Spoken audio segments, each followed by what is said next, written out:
to try and roll out this sequence of events. Now, what he described is what the sequence of events was.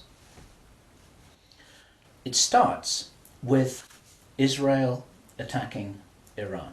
Now, this hasn't happened yet. There have been a number of indications that there are forces which are trying to push this into happening. You've only got to follow the news for the last 2 years to realize that the public is being prepared for a justification for this kind of thing. Iran is being set up as being the bad guys that deserve something to happen to them, and so on and so forth. Now, that's going to be the start of what is like the opening gambit in a big chess game. And the plan is to provoke Iran or China to retaliate. And our guy, our source, who is a military man, is privately as convinced as he can be, although this has never been made public and this is not publicly known, that Iran does have nuclear weapons. He believes that they have been provided by China behind the scenes. And all of this is intended because it's all right with these controlling forces that Iran has nuclear weapons, because they want them to be used.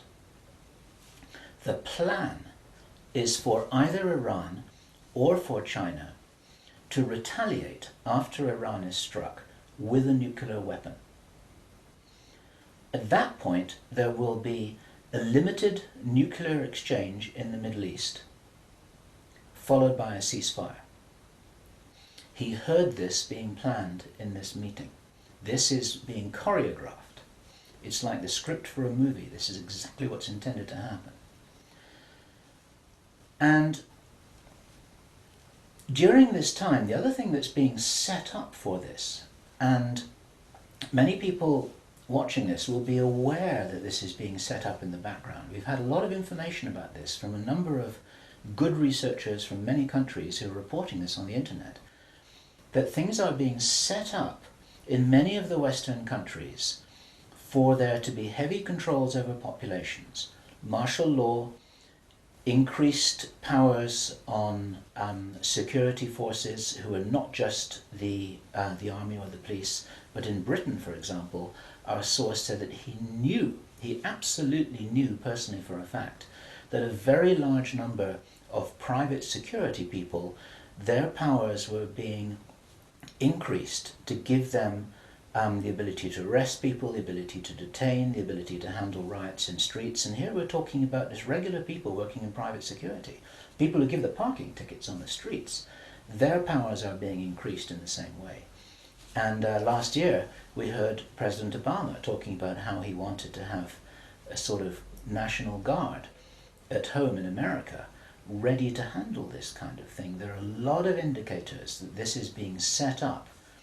And in this rollout of this crazy scenario, where it is intended that there will be a limited nuclear exchange in the Middle East, the idea is that as the world looks upon this with horror, then they will demand from their governments that there are heavy controls over travel, over communication, over people who meet, over people who protest in the streets. They want to make sure that they don't have crazy bombers on airplanes, crazy bombers in the shopping malls. They want to make sure, and because people will be driven into fear by this, they'll request and demand and insist on heavy controls from their governments, which will be justified. And this is where you're going to kind of get the martial law situation in all the Western countries. It's intended as a justification. All of this is just the start of something, because this story gets much bigger, and it's pretty horrifying. And if watching this now you're feeling a little bit shocked, this is how I was feeling when I heard this information, and this is how our source was feeling when he was hearing this information in this meeting, because this is just the beginning. Now,